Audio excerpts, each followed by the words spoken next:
Good morning. Welcome to the Long Live Alternative Parties podcast. Free Press Media Press Inc., an alternative parties books publisher, sponsors this podcast. I'm Andrew Bouchard. Welcome to the Long Live Alternative Parties podcast. Today, Alternative Parties friends, we have another exciting guest like we usually do on this podcast, like we always do on this podcast. His name is B. Thomas Marking. So welcome to the podcast. Hey, good to hear from you, Andrew. Let's get started by you kindly giving us an introduction to yourself, a brief biographical sketch. Okay. Well, I was born and raised in Dakota Territory. Then I went off to college in South Carolina, got my bachelor's degree in political science from the Citadel, the military college of South Carolina. And I did some graduate work in political philosophy up at the University of Maryland.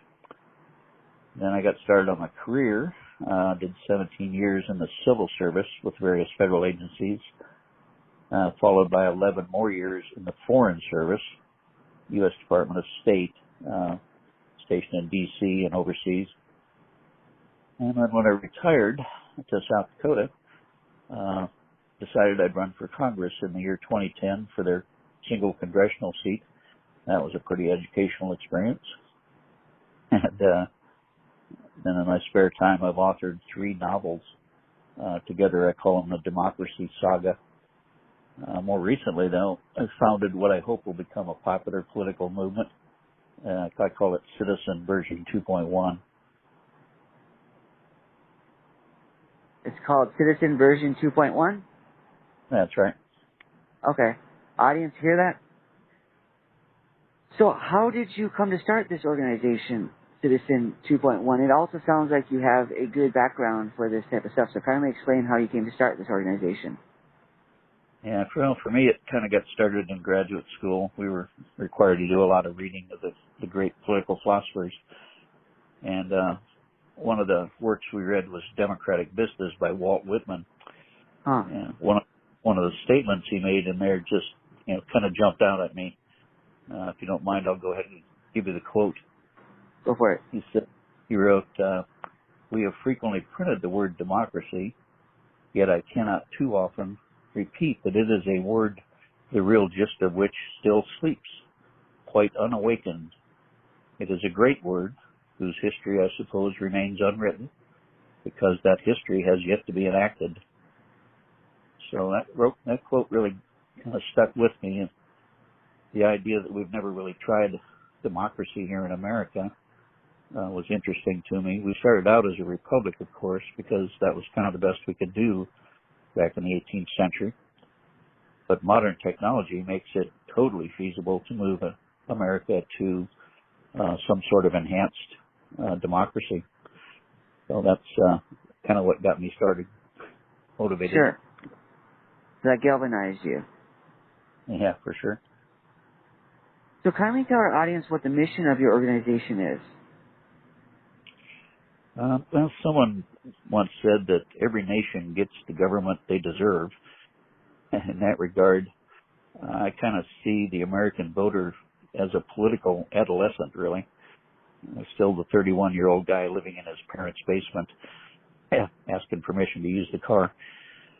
That's partly by choice, because I think we all see how little power the citizen actually has to control the policies that affect our lives.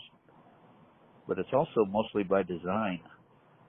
Jon Stewart, the comedian, recently noted that our democracy now neither wants nor particularly needs voters.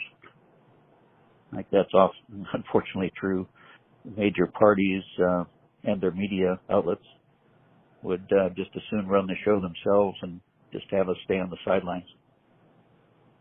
So my thinking is that we're not going to escape this quicksand that the major parties have drawn us into and reimagine American democracy unless we can remake the base component, which is the citizen.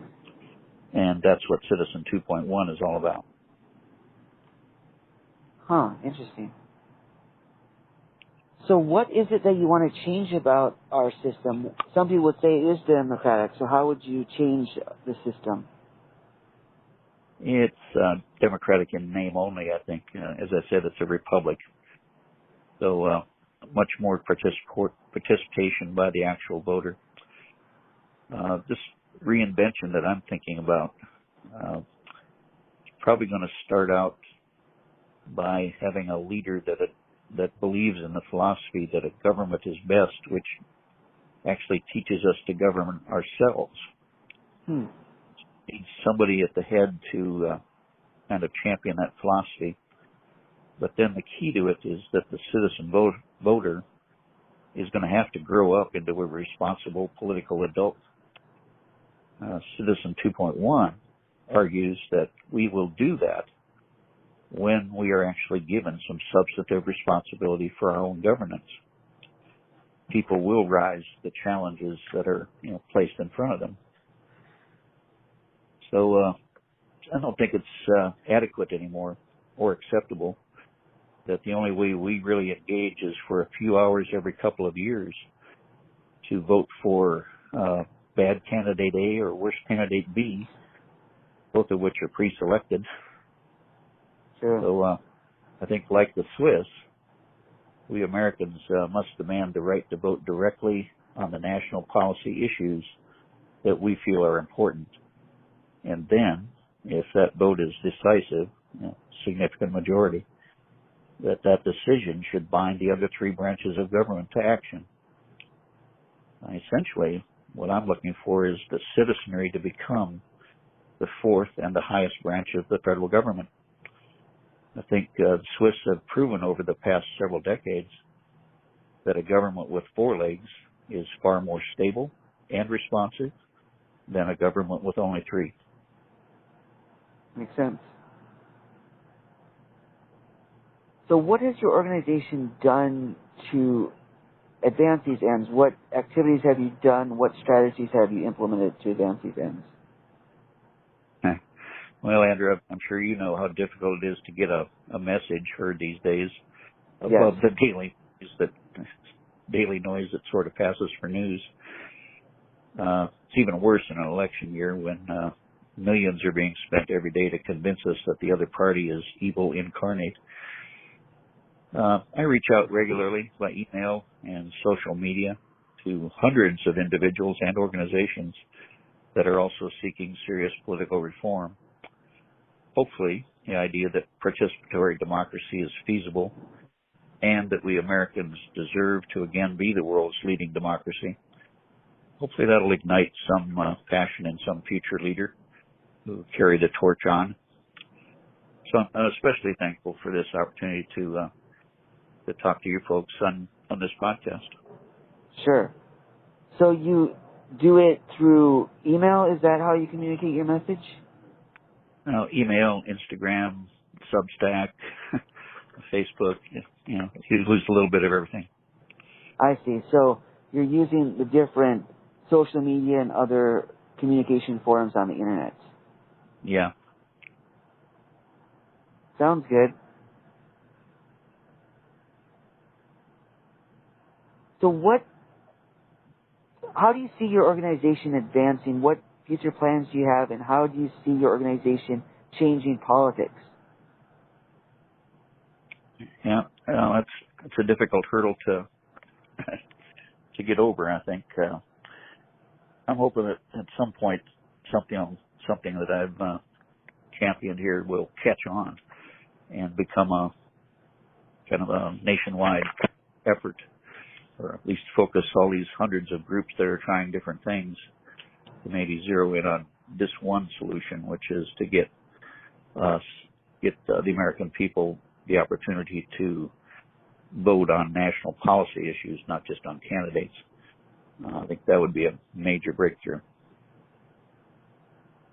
That sounds like initiatives or referendums, but at a much greater scale than some places are used to.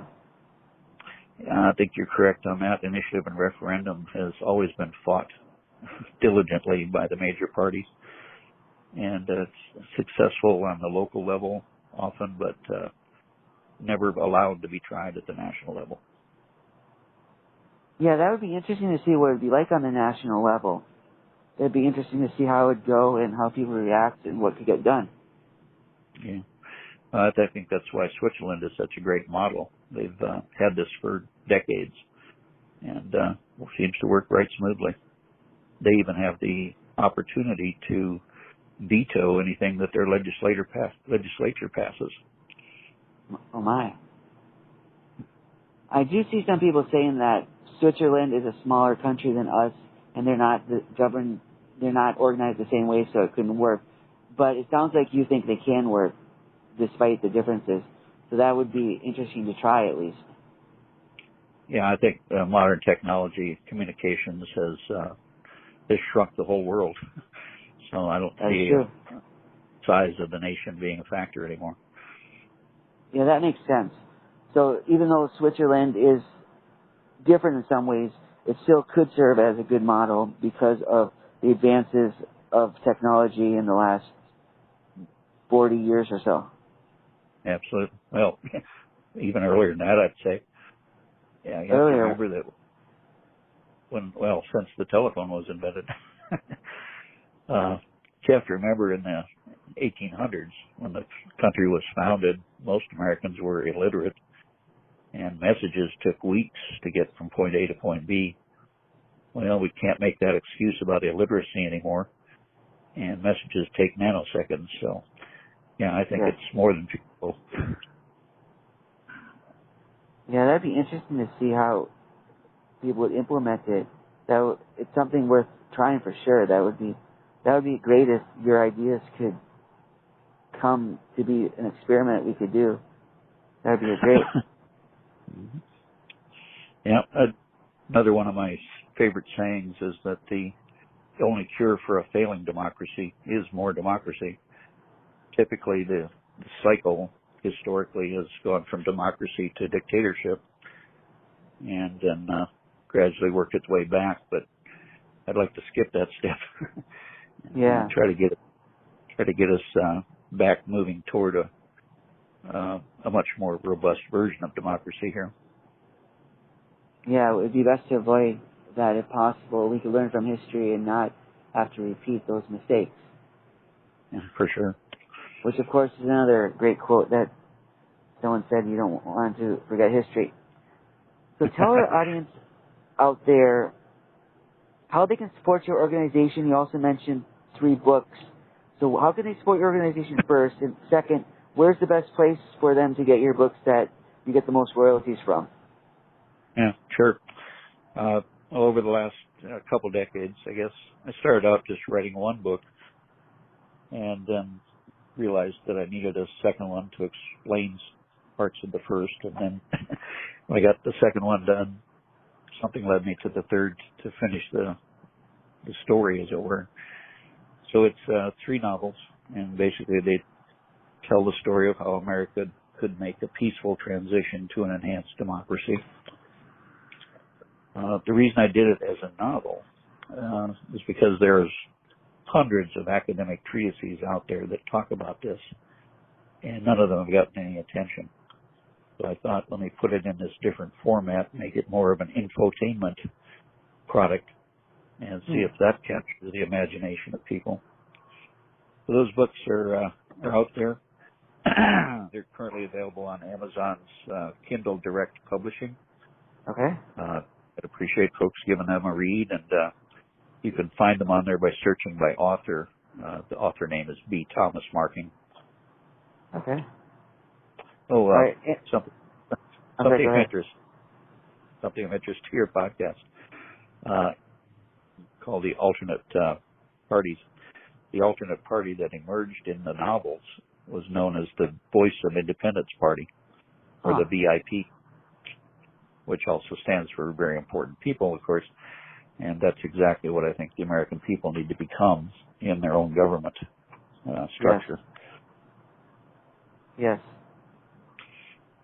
How about the organization? I'm sorry, go ahead. Oh, you asked about, I think, where to find more information. I do have a blog site up that I'm currently working on, and I'd certainly appreciate some feedback on the content that's presented there. All right. Do you want that citation? Yeah, what's that, please? Okay, it's www.citizen-v2pt1.us. Okay. Let me read that back to you, make sure I get it right and our audience can hear it. Sure thing. https://www.citizen.d2pt1.us. Not quite.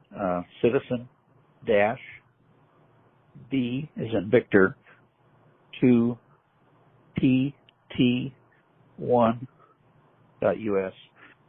Okay. Citizen-Victor 2pt1.us. There you go. Excellent. All right. Sounds good. So thank you for coming on our podcast today and talking about this new movement you're growing. I'm hoping I'm growing it, but certainly could use some help out there for folks that perhaps a little younger than I am can carry the ball over the goal line. Yes. I hope someone in our audience is willing to do that. So kindly contact him at those addresses if you like, audience. All right. So thank you again. We appreciate it, and we wish you all the best in your organization and with your books and everything else you do personally and professionally. Hey, well, thank you for what you're doing as well, Andrew. Sure appreciate it. All right. Take care. Bye now. You too. Bye-bye.